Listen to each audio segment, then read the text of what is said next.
Ministerios Ebenecer y la Iglesia de Cristo, Reino y Poder presentan la Biblia, palabra infalible. Repórtenos al 6594-7911 o a la dirección de correo electrónico Iglesia de Cristo, Reino y Poder @gmail.com o a nuestro sitio web www.reinoypoder.tk.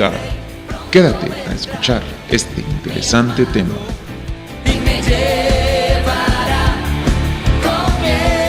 ¿No serviste al Señor tu Dios con alegría y con gozo de corazón cuando tenías la abundancia de todas las cosas? A mí me llama, le estaba diciendo yo, antes de que pasara toda esta gran interrupción, que cuando ellos estaban viviendo un tiempo de abundancia de todas las cosas, porque aquí se habla específicamente de que ellos iban a tener un tiempo de abundancia, y dice que en ese tiempo de abundancia ellos no sirvieron al Señor con alegría, y eso trajo consecuencias. Las consecuencias nosotros las empezamos a ver los versículos más adelante. A mí me llama mucho la atención porque entonces me deja ver un poquito que cuando nosotros estamos en un tiempo de abundancia, nosotros tenemos que procurar servir al Señor, y no solamente servirle, sino que procurar que esto sea con alegría y con gozo de corazón. Y esto me dice que entonces si yo tengo que procurar hacer esto con alegría, me dice también que va a haber algunas como que problemillas, o va a haber algunas situaciones que van a estar ahí tratando de que yo no lo haga con alegría y con gozo, y que tampoco lo haga de corazón. Entonces, en medio del tiempo de la abundancia, que el Señor le da a su pueblo, tenemos que procurar siempre estar alegres, ejerciendo la labor que el Señor nos ha dejado a cada uno de nosotros. ¿Para qué? Para que realmente esa abundancia pueda ser completa. Pero repito, eso como que me deja ver también que siempre va a haber alguna situación ahí que va a estar impidiendo o incomodando para que nosotros no podamos desempeñar ese servicio con alegría. Y eso es de tener mucho cuidado, porque o puede ser que el Señor nos dio abundancia de todas las cosas, y a lo mejor en medio de esa abundancia lo primero que hicimos fue olvidarnos de Él, o puede ser que había situaciones contrarias, tristes, ¿cómo podemos decir? Situaciones que a uno no le gustan, que también pudieron estar pasando en ese tiempo y que impidieron que el Señor le pudiéramos servir con alegría. Por eso hay que tener un poquito de cuidado, y por eso hay que tratar de manifestar alegría en nuestro servicio al Señor y gozo de corazón en este tiempo que hay abundancia de todas las cosas. Eso es lo que yo creo y lo que empiezo a ver yo ahí. Por eso es que a este tema le hemos puesto por título Alegría en medio de la abundancia. Y para que nosotros vayamos avanzando, voy a ir a Sofonías capítulo 3, versículo 14 al versículo 17. Esta Biblia que tengo yo aquí, que voy a leer a continuación, es la Reina Valera 1960, y dice de la siguiente manera, Sofonías 3, 14 al 17: Canta, oh hija de Sión, da voces de júbilo, oh Israel, gózate y regocíjate de todo corazón, hija de Jerusalén. Jehová ha apartado tus juicios, ha echado fuera tus enemigos. Jehová es rey de Israel en medio de ti. Nunca más verás el mal. En aquel tiempo se dirá a Jerusalén: no temas, Sión, no se debilita en tus manos. Jehová está en medio de ti, poderoso. Él te salvará, se gozará sobre ti con alegría, te hallará de amor y regocijará sobre ti con cánticos. Yo creo que, de esto hemos hablado algunas ocasiones ya anteriores. Cuando a mí me llama mucho la atención, porque a mí una vez una persona me dijo que Dios no sonreía y que mucho menos Dios tenía gozo. Si Dios fue el que inventó, el que hizo la alegría, ¿cómo es que va a ser posible que nosotros digamos que no se pueda alegrar? Pero hay gente que dice que Dios no ríe, y yo veo no solamente en este, sino en algún otro pasaje que en este momento no recuerdo exactamente pero sé que está ahí, hermano. y que sé que el Señor tiene alegría y que manifiesta alegría y que la Biblia me deja ver que sí tiene gozo, que se ríe, que incluso en medio o con nosotros, juntamente con nosotros, Él está contento. Entonces cuando nosotros estamos contentos, Él está contento.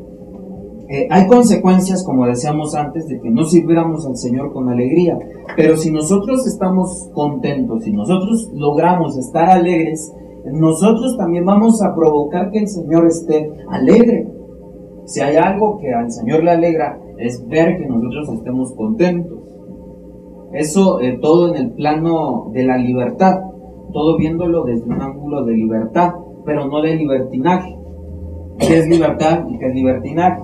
Bueno, nosotros ya habíamos dicho en veces anteriores que la libertad es cuando uno hace todo lo que uno quiere, pero con responsabilidad. Y cuando uno hace lo contrario, cuando uno hace lo que quiere, pero no tiene responsabilidad de lo que hace, a eso se le llama libertinaje. Y son dos cosas muy distintas, una de la otra. Libertad, libertinaje, son cosas bien distintas. Pero cuando nosotros hablamos entonces de libertad, cuando el Señor nos dice que nos da libertad, es decir, hagamos lo que nosotros queramos, pero con responsabilidad, sabiendo lo que va a pasar, las consecuencias que esto tiene, etcétera, etcétera, etcétera, es que nosotros nos damos un poquito cuenta de que el Señor se va a gozar con nosotros. De ninguna manera el Señor nos quiere ver esclavizados, de ninguna manera el Señor nos quiere ver de alguna manera encerrados en cierta enseñanza o en cierta doctrina. A mí me entristece mucho ver, ya no me enoja, sino que me entristece un poquito ver cómo es que el día de hoy ciertas organizaciones, grupos, es que esclavizan a las gentes que tienen por adeptos o por seguidores, y eso a mí me llama mucho la atención porque de alguna u otra manera siempre vemos a gente esclavizada. Vemos a gente esclavizada por ejemplo, a un día sábado, a un día domingo, yo qué sé, estar en cierto lugar a la fuerza.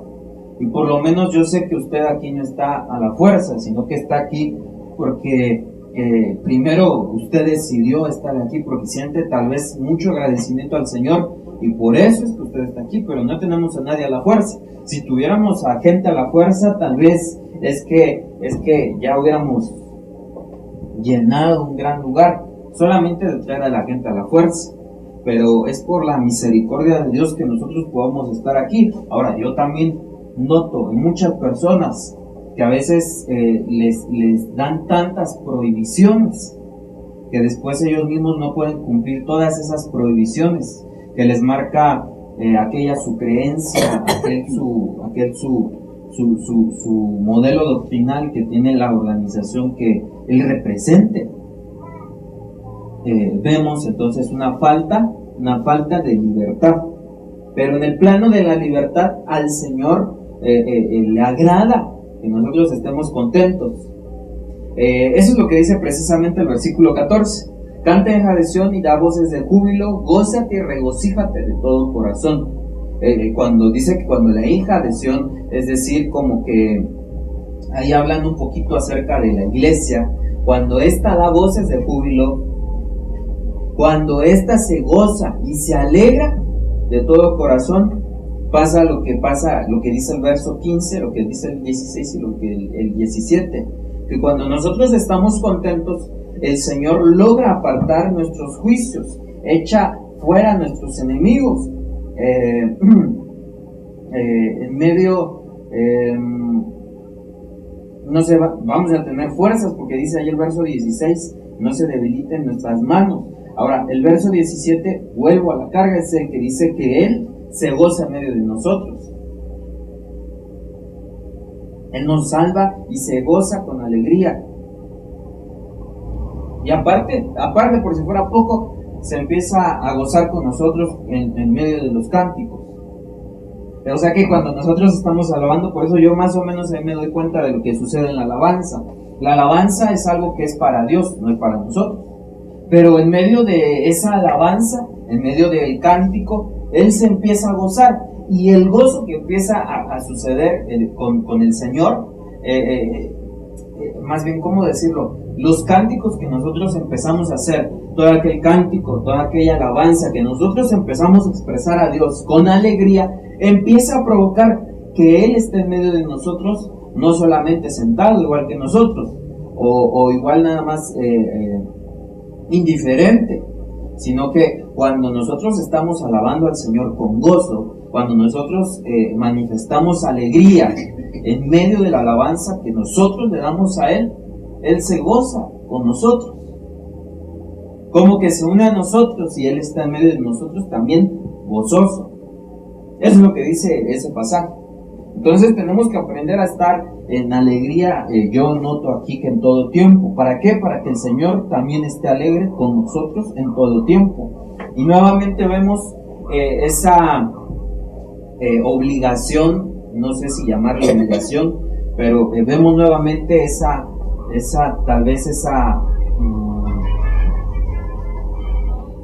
necesidad, más bien, es una necesidad de alabar al Señor con todo nuestro corazón. Por eso la alabanza es que es algo bien importante. La Biblia, bueno, nosotros tenemos que aprender todavía bastantes cosas. Eso tiene que estar en una medida equilibrada, pero la palabra de Dios nos permite aprender acerca de Él. Pero si nosotros queremos llevar a la práctica lo que nosotros hemos aprendido, eso se va a ver manifestado en la alabanza. En la alabanza es donde se ve manifestado. Si el Señor me está diciendo que me alegre, por ejemplo, en este mensaje, yo lo voy a demostrar en la alabanza que a Él le doy. No solamente en este lugar, no solamente en la iglesia, sino que aún fuera de ella, sino que aún en mi casa, aún en donde quiera que yo me encuentre. Mientras yo estoy alabando al Señor, voy a provocar alegría.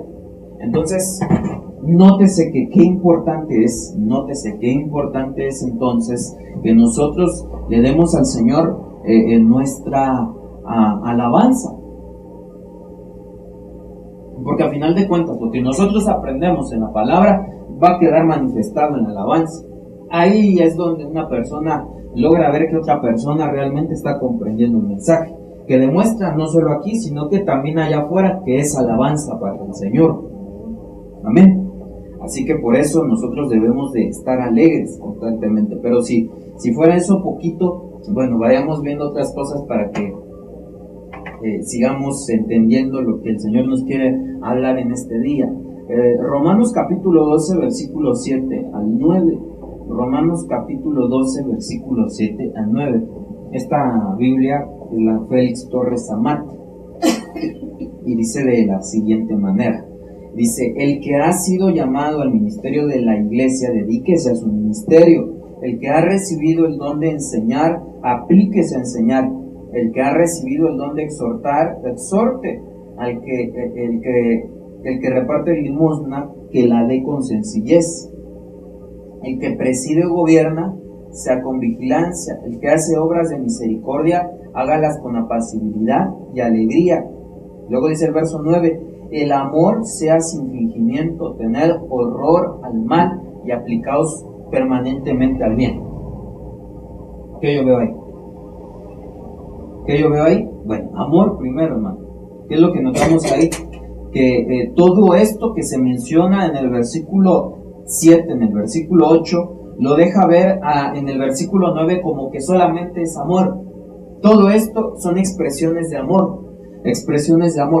Qué importante entonces, bueno, notar ahí el amor. Pero cuando yo empiezo a ver todas estas cosas que se mencionan aquí, que dice que el que ha sido llamado al ministerio de la iglesia se dedica a su ministerio, me habla de servicio. Y cuando yo veo todo lo que se empieza a nombrar en los siguientes puntos, también noto, hermano, que es un servicio. De hecho, por ejemplo, en esta versión que estoy manejando aquí, que es la Félix Torres Amat, hay un punto y coma. Dice: el que ha sido llamado al ministerio de la iglesia, dedíquese a su ministerio, punto y coma. Y entonces aquí ya empieza a hablar de los puntos que abarcan esto de dedicarse al ministerio. El que ha recibido don enseñar, aplíquese a enseñar. El que ha recibido don exhortar, exhorte. Luego hay otro punto y coma y dice: el que reparte limosna, que la dé con sencillez. El que preside o gobierna, sea con vigilancia. El que hace las obras de misericordia, hágalas con apacibilidad y alegría. O sea que todo esto es un derivado de esto. El que ha sido llamado al ministerio de la iglesia, aplíquese al ministerio. ¿Qué dice en el último punto? El que hace obras de misericordia, hágalas con apacibilidad y alegría.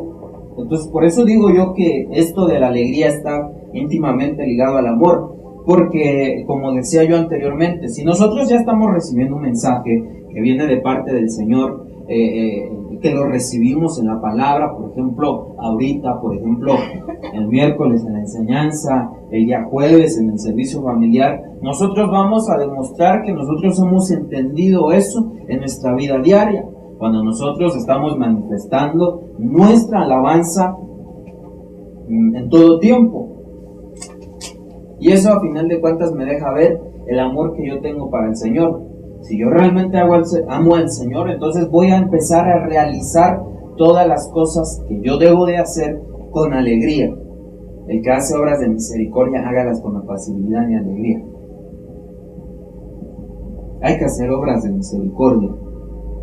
Si yo hago obras de misericordia, tengo que procurar que éstas sean con apacibilidad y alegría.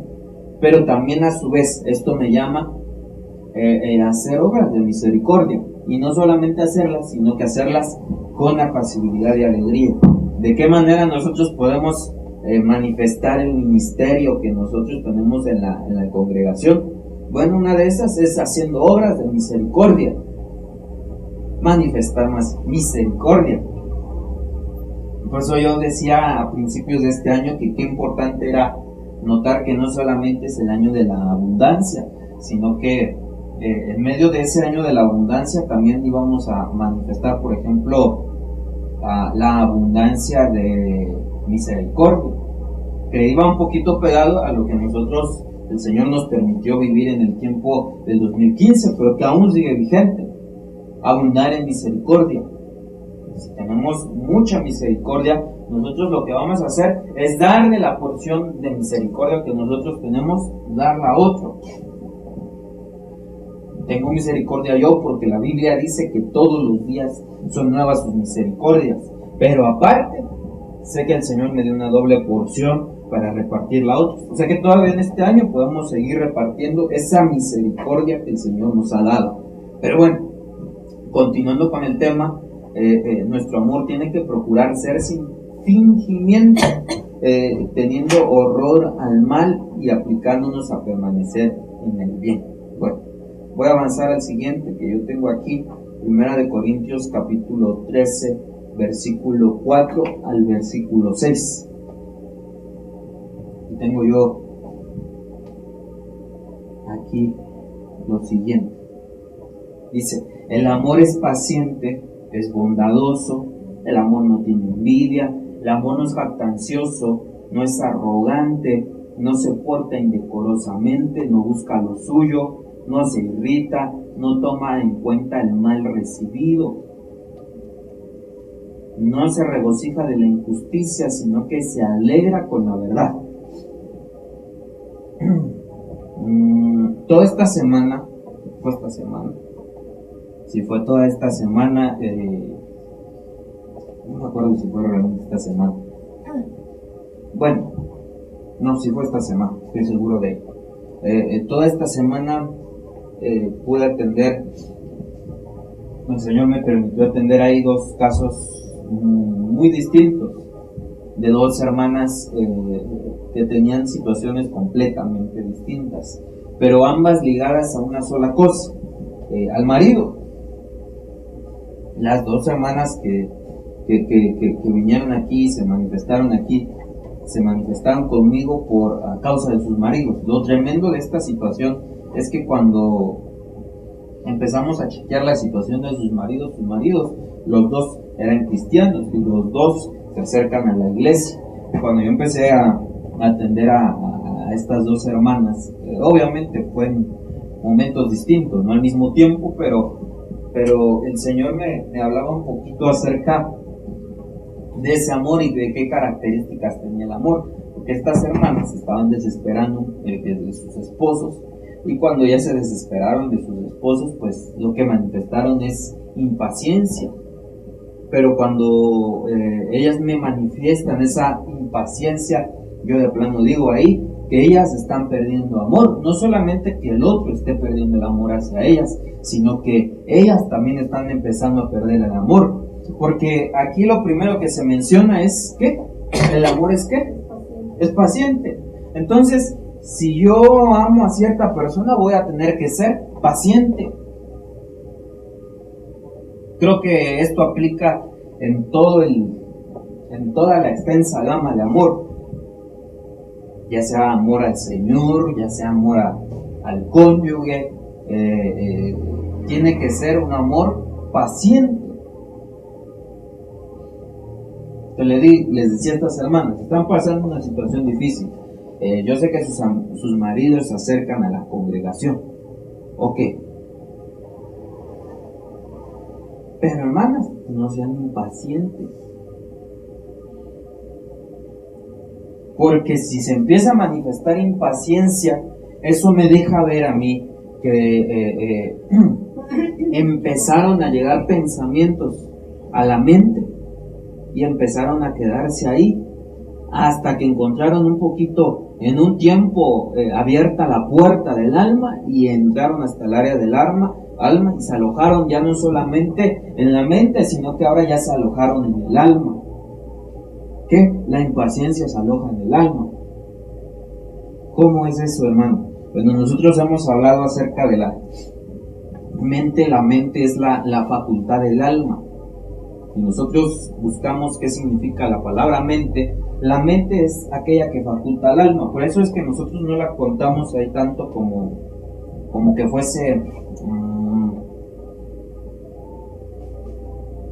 otra parte o la cuarta parte de nosotros, sino que nosotros somos espíritu, alma y cuerpo. Eso es lo que nosotros tenemos, de eso estamos formados, espíritu, alma y cuerpo.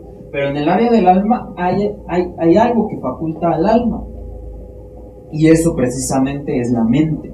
La mente es aquella que tiene esa capacidad de facultar al alma. Yo lo explicaba de una manera un poquito más gráfica con los hermanos, diciéndoles lo siguiente: el alma tiene una puerta, y esa puerta tiene su vigilante. Bueno, toda esa es el área de la mente. La mente es esa puerta y la mente es, es el vigilante ese que tiene esa misma puerta. Él decide quién pasa y quién no pasa, quién pasa y quién no pasa. Por eso es que no cualquiera debe de estar ahí en la mente, porque lo que está en la mente va a llegar al alma. Y hay que fijarse que uno es lo que tiene en la mente. Entonces las hermanas empezaron a manifestar desesperación, diciendo que probablemente ese su marido ya no los quería, ya no quería saber nada de ellas, etcétera, etcétera, un montón de cosas. Y digo, no, es que usted ya le dio espacio a ese pensamiento de alojarse en el alma, en la mente, perdón. Y cuando se alojó en la mente, nada más buscó un espacio que se abriera un poquito el alma para entrar ahí, y ya lo tiene en el alma. Y entonces usted probablemente diga que la situación ahí sea que es su marido. Yo no digo que no, hay que trabajar un poquito en eso, pero también usted tiene un problema. Le decía yo a estas dos hermanas, el problema es que ya permitió que se alojara la impaciencia en ustedes, que se alojara envidia en ustedes, que se alojara la arrogancia en ustedes, que se alojara el enojo, y eso se volvió una catástrofe ahí. Porque cuando pasó eso, ya no solamente es que el marido, ya no solamente fue que el esposo sea indiferente, sino que ella, sin darse cuenta, se volvió igual. ¿Y todo a causa de qué? A causa de que se perdió la alegría. Porque vemos aquí un contraste. El amor es paciente, el amor es paciente, es bondadoso. El amor no tiene envidia. Luego dice, el amor es jactancioso, no es arrogante, no se porta indecorosamente, no busca lo suyo, no se irrita, no toma en cuenta el mal recibido. Pero cuando entramos al verso 6, y hay un punto y coma, dice, no se regocija de la injusticia, sino que se alegra de la verdad. Es que está perdiendo la alegría. Yo noto que una persona puede estar perdiendo la alegría. Y eso que tanto está criticando de la otra persona pasa a ser también parte de él, porque permitió que todo esto malo que sale en este verso, en estos versos, se alojara en la mente. Y cuando se alojó en la mente, quedó en el alma. ¿Cuál es el resultado? Que los dos están indiferentes. Eso es lo que pasa con mucha gente cuando ya lleva mucho tiempo unida de cualquier manera, ¿verdad? Porque hay algunas personas que viven en unión libre, hay otros que viven casados, pero cualquiera sea el modo, si ya ha pasado bastante tiempo y han pasado bastantes años, muchos, no todos, pero sí bastantes de esas personas son indiferentes, ya no pueden acercarse ni siquiera a tener un poquito de espacio a la intimidad, y no con esto estoy hablando solamente del ámbito tal vez sexual, sino que hay distintos tipos de intimidad y ningún tipo de intimidad tienen. ¿Por qué? Porque a lo mejor una de las dos partes se empezó a volver indiferente. Cuando se volvió la otra parte esa indiferente, el otro se empezó a quejar, es que ya no me quieres, que ya no me ama igual, es que ya no de la misma manera. Y cuando empezó a pasar todo eso, la catástrofe, porque sin darse cuenta esa persona también abrió el espacio a sí misma de convertirse en un igual. Y por eso cuando en las ministraciones le decimos a las hermanas y a los hermanos, a ver, ¿quién tiene el problema? No haga problema. ¿Sabe qué? Acérquese a ese su cónyuge y usted empiece a ser el que tome la iniciativa. A lo mejor no lo hace ya de mucho tiempo, pero usted tome la iniciativa y empiece a acercarse otra vez. Dígale, oye, ¿qué te parece, mi amor, si hacemos esto, esto y esto? Pero no lo hacen los hermanos. No lo hacen a veces las hermanas. ¿Por qué? Porque ellos ya también tienen eso, que tanto les molestaba de la otra parte, ya lo tienen en ellos. Entonces, eso tiene que ser ministrado definitivamente. Pero sí podría empezar ustedes a tomar acciones en base a ello y empezar a provocar que haya alegría. Que cuando nosotros servimos al Señor no solamente va a ser dentro de la congregación, cuando nosotros estamos sirviendo al Señor, también estamos sirviendo cuando hacemos algo por alguna persona allá afuera, cuando nosotros estamos sirviendo incluso en el área de nuestra familia, por si alguien se desespera de ya tal vez tanto tiempo de servir a los mismos muchachitos. No, eso siempre tiene que tratar de ser con alegría. Uno tiene el derecho a cansarse, claro que tiene el derecho a cansarse, pero tiene que haber alegría en medio en ese contexto, ¿verdad? Para que en este tiempo de abundancia realmente haya plenitud de la misma. Si queremos que haya plenitud de abundancia, tenemos que provocar que haya alegría siempre en nosotros, en todo lo que nosotros hagamos. Habacuc capítulo 3, versículo 17 al 18. Fíjese usted qué pasa aquí. Es una cosa bien curiosa porque estamos hablando de la abundancia y aquí probablemente no se está hablando mucho de abundancia. ¿Qué dice el verso 17? Dice, aunque las higueras no florezcan y no haya uvas en las vides, aunque se pierda la cosecha de oliva y los campos queden vacíos y no den fruto, aunque los rebaños mueran en los campos y los establos estén vacíos, aún así me alegraré en el Señor, me gozaré en el Dios de mi salvación. Esto me deja ver dos cosas. Número uno, Él se alegra con todo el que no tenía abundancia. A veces cuando no hay abundancia es cuando más nos podemos acercar al Señor con alegría. Eso es lo que no debe de ser. Porque la gente está acostumbrada a estar feliz con el Señor, a acercarse al Señor como que tiene hasta más intimidad con el Señor cuando le va bien cardíaco en la vida. Me fue mal y entonces es cuando más derramo mi alma al Señor. No sé si realmente se esté derramando el alma o estoy llorando por lo que me está pasando, pero a veces es cuando más las personas están gozosas en el Señor. cuando les va bien mal. Porque cuando les va bien, se les olvida el Señor.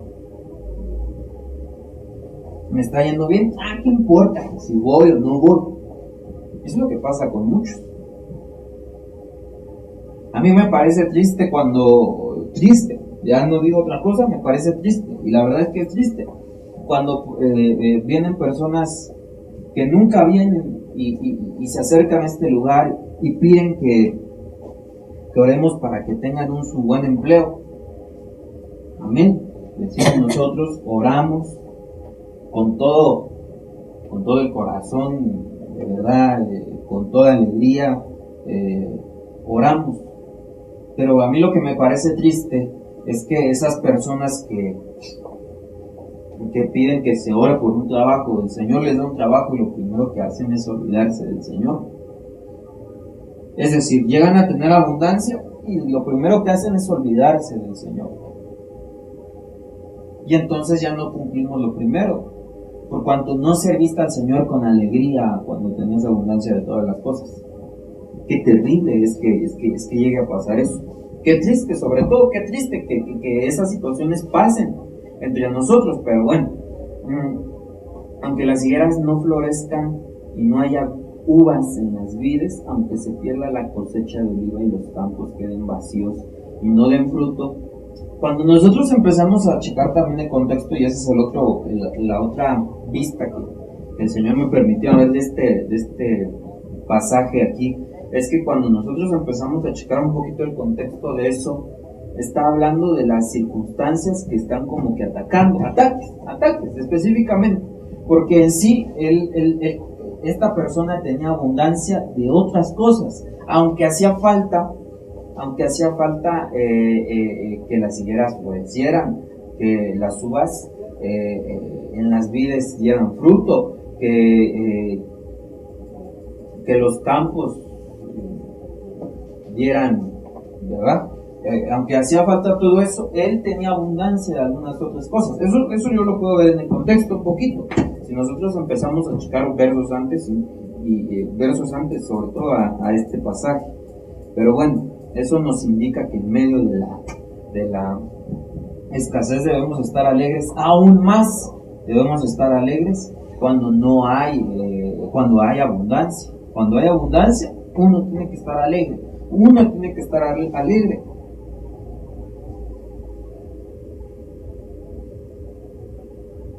Qué capacidad tan más tremenda de estar alegre. Yo digo que esta de ahí de Habacuc, estar alegre cuando la situación le estaba yendo terrible y aún así se alegraba. Yo creo que este era el principio para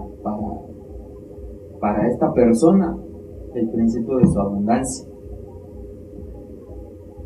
porque él logró estar contento, él logró estar alegre a pesar de todos los problemas que él tenía. Y yo creo que eso le trajo abundancia a su vida. Eso no lo dice, pero yo estoy convencido que eso trajo abundancia para él. Segunda carta a Timoteo, capítulo 1, versículo 4. Híjole, aquí esto ya nos empieza a dejar a ver un poquito las pruebas. Segunda de Timoteo, capítulo 1, versículo 4 dice: deseando verte al acordarme de tus lágrimas para llenarme de alegría. ¿Qué está diciendo el apóstol Pablo? Bueno, el apóstol Pablo le está escribiendo a Timoteo y le dice: cuánto deseo verte, ¿sabes, Timoteo? Deseo verte para que cuando me acuerde de tus lágrimas me empiece a reír. Usted dirá que cardíaco se puso ahí el apóstol Pablo, porque como que prácticamente le dijo: quiero verte para acordarme de cuando estabas llorando, y cuando me acuerde que estabas llorando me comienzo yo a llenar de alegría. Uno dirá: qué cosa tan más terrible, que apóstol Pablo tan más cruel, ¿verdad? Porque prácticamente lo que dice es que se iba a empezar a burlar de él cuando se recordara de sus lágrimas. Pero yo no veo ahí burla. Eso es lo que tal vez se vea, pero yo no veo ahí burla, sino que yo veo que él se va a llenar de alegría. ¿Por qué? Porque cuando lo vea va a decir: ¿Te acuerdas de esas tus lágrimas que estabas llorando?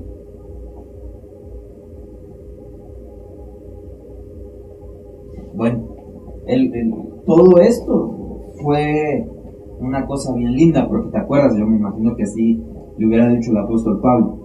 ¿Te acuerdas cuando en los Salmos dice que los que con lágrimas segaron, con regocijo van a cosechar?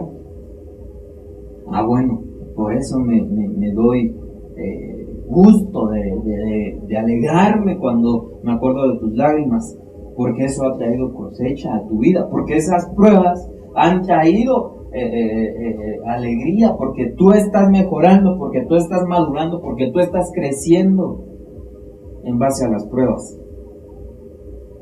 Eso de las pruebas es una cosa bien tremenda.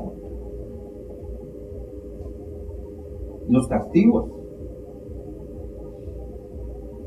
las disciplinas. Uno siempre está pasando por correcciones en la vida. Uno aprende que ciertas cosas no se debieron haber hecho nunca. En la vida eso es lo que está pasando constantemente.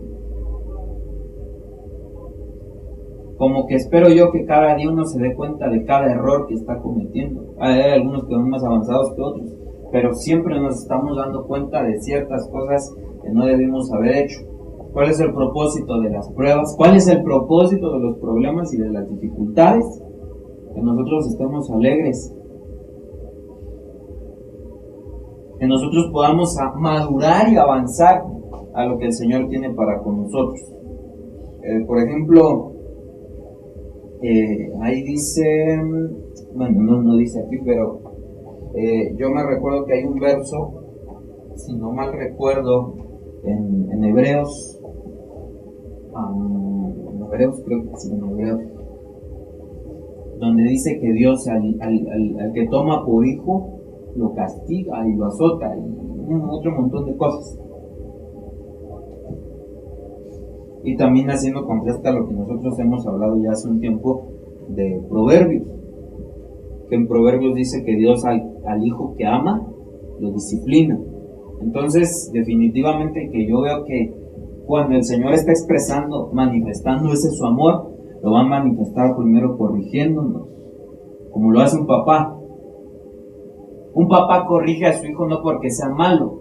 Un papá corrige a su hijo porque quiere que su hijo sea una persona buena, ¿verdad?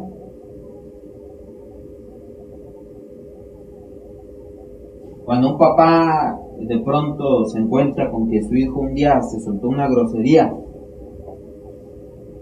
le dice: no digas eso, aunque probablemente a lo mejor alguno de esos padres también se aviente toda la letanía, pero le dice: no digas eso, porque en lo profundo el papá está manifestando que quiere que su hijo no sea igual que él.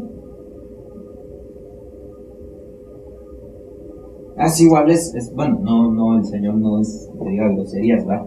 Pero el Señor es de esa misma manera con nosotros. Él no quiere que hagamos ciertas cosas, no que las haga. Eso es bien distinto. Él no las hace, pero Él sí quiere que no hagamos muchas cosas. ¿Y cómo lo va a hacer? Nos va a enseñar disciplinándonos. Yo creo que a usted le aplicaban alguna corrección de alguna manera yo no sé cómo, pero le aplicaban a usted su corrección, y de que aprendió, por lo menos no anda gracias a Dios ahí en la calle tirado en una banqueta.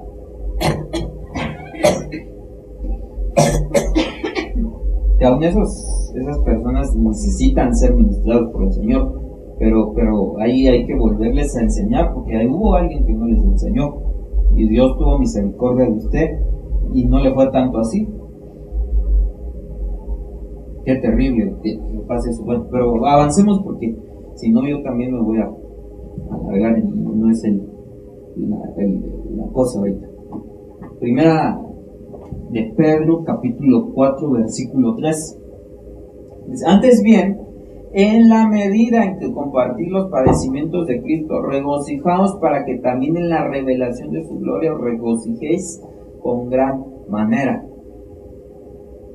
Otra vez hablando de las pruebas, porque qué más lindo es que en medio de que hay abundancia, también sepamos que va a haber pruebas.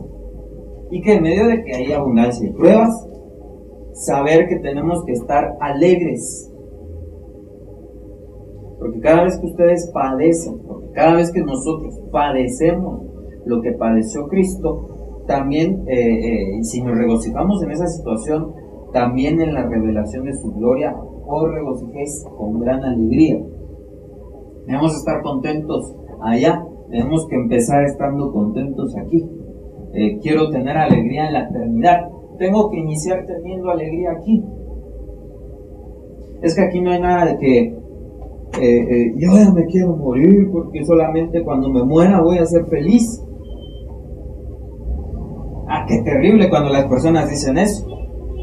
O los cristianos suicidas, ¿verdad? Porque también hay cristianos suicidas que dicen que ya se quieren ir con el Señor porque ahí es cuando van a encontrar gozo. Bueno, todos queremos irnos con el Señor porque sabemos que ahí va a haber gozo, pero de plano que ya quererse como que casi asesinar para que de plano ya estar ahí, como que tampoco. Todavía tenemos algunas cosas que hacer acá, y mientras no terminemos de hacer las cosas acá, ni esperemos, ¿verdad? Tantito, bueno, esperemos, pero ni pensemos tantito que la cosa es así de sencilla, me muero, me voy y soy feliz. No, primero tiene que aprender a ser feliz aquí, tiene que demostrar alegría aquí, regocijarse aquí, para que en la revelación de su gloria también se pueda regocijar con alegría la persona allá.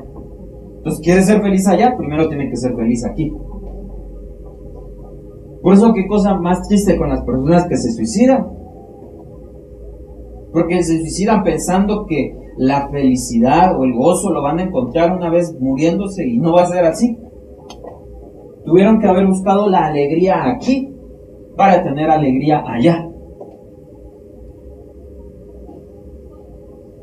Tremendo. Hay que regocijarse entonces, ¿no? Hay que estar contentos. A este punto yo creo que preguntaría, ¿están ustedes contentos? Amén. Más les vale, ¿va? Porque si no. Pero bueno, aquel que quiere estar contento allá tiene que estar contento aquí. Eso sí es definitivo. Amén. Amén. A ver, veamos esta otra situación. Mateo capítulo 5, versículo 11.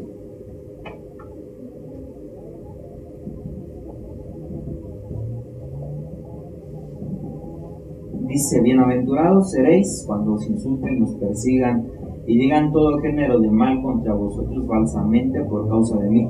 Verso 12: regocijaos y alegraos porque vuestra recompensa en los cielos es grande, porque así persiguieron a los profetas que fueron antes de vosotros.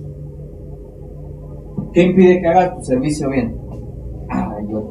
Yo mismo siento que yo me estoy predicando a mí mismo. Tal vez si usted no me está entendiendo, yo sé que ahorita me estoy predicando a mí mismo.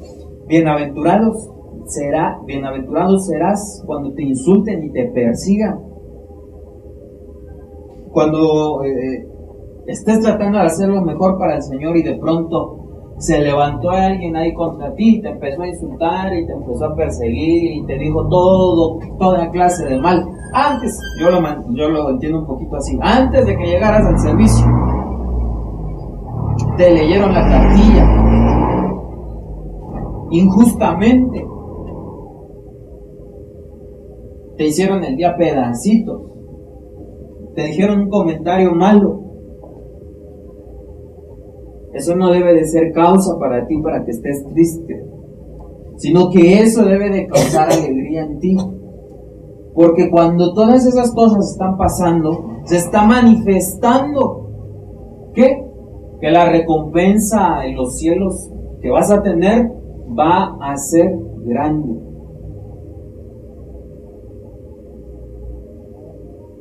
La gente, y esto lo voy a decir siempre, la gente siempre mira a corto, se acorta su vista, no mira más allá. para la gente nada más, bueno, no todos, ¿verdad? Perdón, yo siempre generalizando, y un día me van a venir a dar una chicoteada por andar ahí generalizando a todos, pero no toda la gente acostumbra a ver a largo plazo. Su vista se acorta porque nada más ven de aquí a la esquina, y eso siempre lo hemos dicho. Algunos están acostumbrados solamente de ver de aquí al día de mañana. ¿Qué voy a hacer mañana? Y el Señor dice que eso no tenemos que preocuparnos. Más tremendo, ¿va? Porque se preocupan por algo que no deben preocuparse. Pero aún los que se preocupan, a lo mucho a lo que se preocupan es al siguiente día. No están pensando de aquí a un mes, de aquí a 2 años, y mucho menos van a pensar de aquí a la eternidad. A ver, según yo he visto, todo el tiempo que probablemente lleve el universo, yo no voy a llegar a vivir en este plano de la tierra. No voy a alcanzar a vivir yo más, a lo mejor de 100 años, y eso con un poquito de suerte. Nada, no suerte, ¿va? Sino que con la ayuda del Señor. Pero sí está ahorita como que establecido que el rango más o menos de edades para que una persona muera es como que entre los 70 y 80 o algo así, ¿no? Una persona tiene ese como que periodo de vida y no piensa más allá de esos 70 y 80 años y no ve qué va a ser en la eternidad. Porque eso a mí me deja ver que el periodo que vamos a estar aquí, este periodo como que de prueba, constante prueba, que vamos a estar aquí en la tierra, como que no va a ser mayor a esos 100 años. Y si no va a ser mayor a esos 100 años, no le debo de dar mucha importancia, como sí se la debo de dar a toda una eternidad. ¿Qué es una eternidad?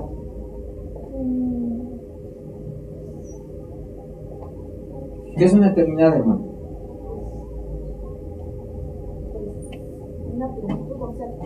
Miles de millones de millones de millones de millones y de millones y de millones y de millones y de millones y de millones de años.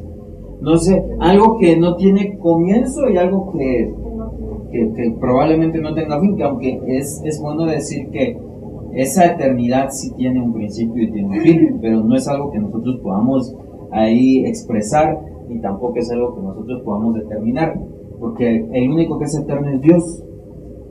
Y cuando Él hace la eternidad, esa eternidad que Él hace sí tiene un principio, porque como el principio lo pone Él y el fin lo pone Él, entonces esa eternidad sí tiene principio y sí tiene final.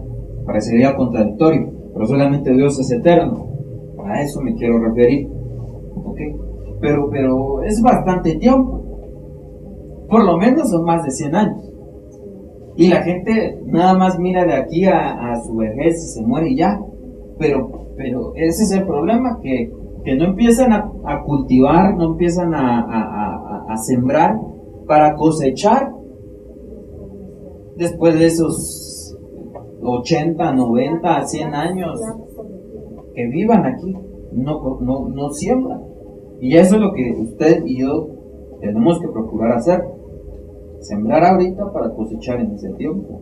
Bueno, pero bienaventurados todos aquellos a los que los insultan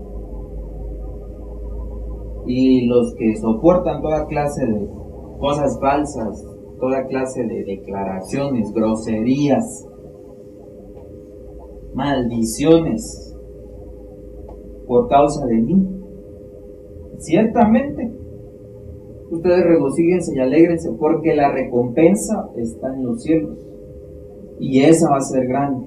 Amén. Así que no se preocupe cuando de pronto le vengan allá a mover tantito el tapete con alguna cosa, incluso en el hogar o incluso camino acá.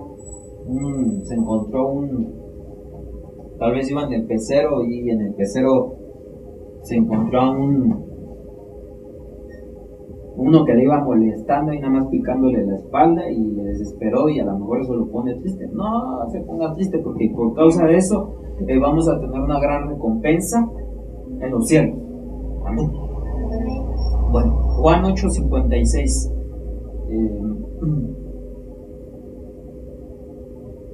Dice aquí: vuestro padre Abraham se regocijó esperando ver mi día, y lo vio y se alegró. Todos aquellos que sirven al Señor se tienen que alegrar. ¿Qué? Esperando el día del Señor.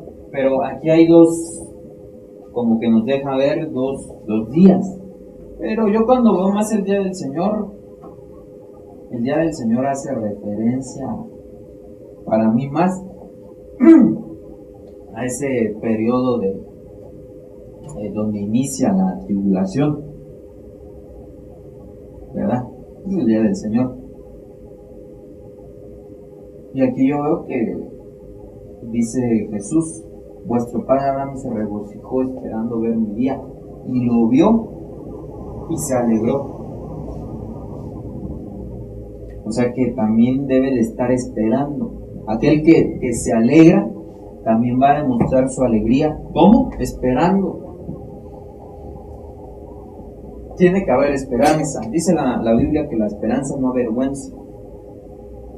Y yo me mantengo esperando al Señor y sé que volverá. Amén. Vuestro padre Abraham se regocijó esperando ver mi día, y cuando lo vio se alegró. Entonces nosotros debemos de alegrarnos. ¿Cómo? Esperando. Aquí yo veo una cosa bien interesante, que antes de toda alegría siempre hay un regocijo. Regocijo y luego veo yo alegría. Casi en todos los versos que hemos mencionado ahorita está ese detalle. Primero se muestra un regocijo y después hay alegría. Y yo lo que tengo que llegar es a ver alegría, pero para ver alegría me tengo que regocijar. ¿Cómo? Esperando en el día del Señor, esperando que llegue ese día. No tanto verlo aquí en este plano, sino que verlo ya yo arriba, en la televisión del cielo mejor, ¿verdad? Porque si yo estoy esperando con alegría ver ese día, pero aquí en la tierra mejor no, mejor comamos, bebamos, que mañana moriremos. No, sino que espero yo verlo, pero desde allá arriba, no verlo aquí. Ahora que si usted quiere, pues cada quien tiene su libre albedrío. Vayamos terminando ahorita y dirijámonos a Santiago capítulo 5, versículo 13.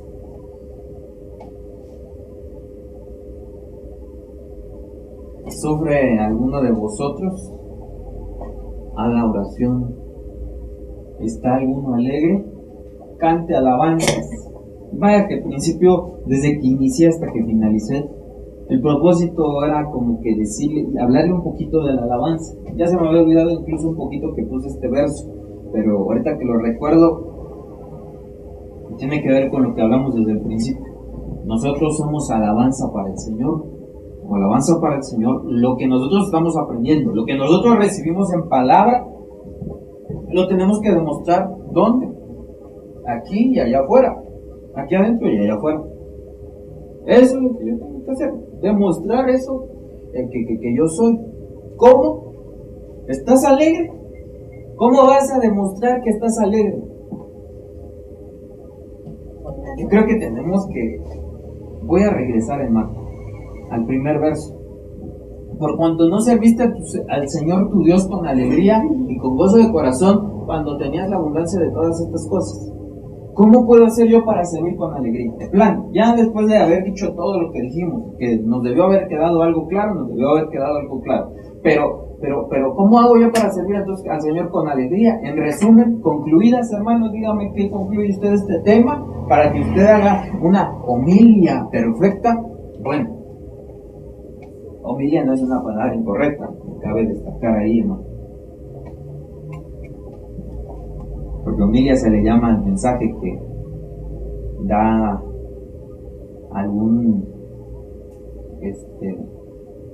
Normalmente a eso se le llama una homilia, al mensaje que da el sacerdote, que da el padre, que da el cura, o como se le quiera llamar, o como quiera que sea que le llame la gente. Eso se le llama una homilia. Y una homilia, a final de cuentas, es el mensaje pero bueno, nosotros un poquito, yo digo que no está mal eso de la homilia, pero para que no haya ofendidos por ahí, usemos el término evangélico, para decir homilia, que es prédica. ¿Cuál es la conclusión de su prédica, hermano? ¿Está alguno alegre? ¿Cómo quieres servir al Señor con alegría? ¿Quieres servir al Señor con alegría? Canta alabanzas. Canta alabanzas. En medio de la alabanza vas a tener alegría, vas a manifestar que realmente estás alegre, vas a manifestar que realmente estás dando tu servicio al Señor de calidad. ¿Alguno de ustedes está triste? Haga oración.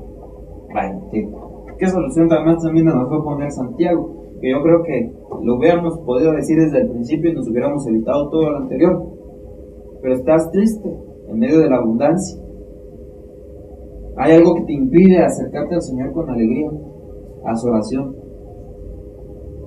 ¿Realmente estás alegre en el servicio para el Señor? Canta alabanzas. Canta alabanzas. Sea alabanza para tu Señor.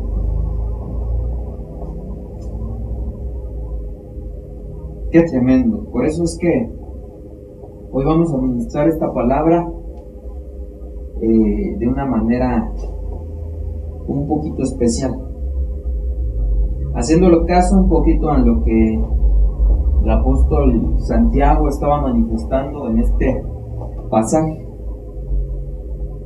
Hay alguno que no puede expresar al 100% su servicio al Señor con alegría. Hay que hacer una oración. Vamos a ponernos sobre nuestros pies.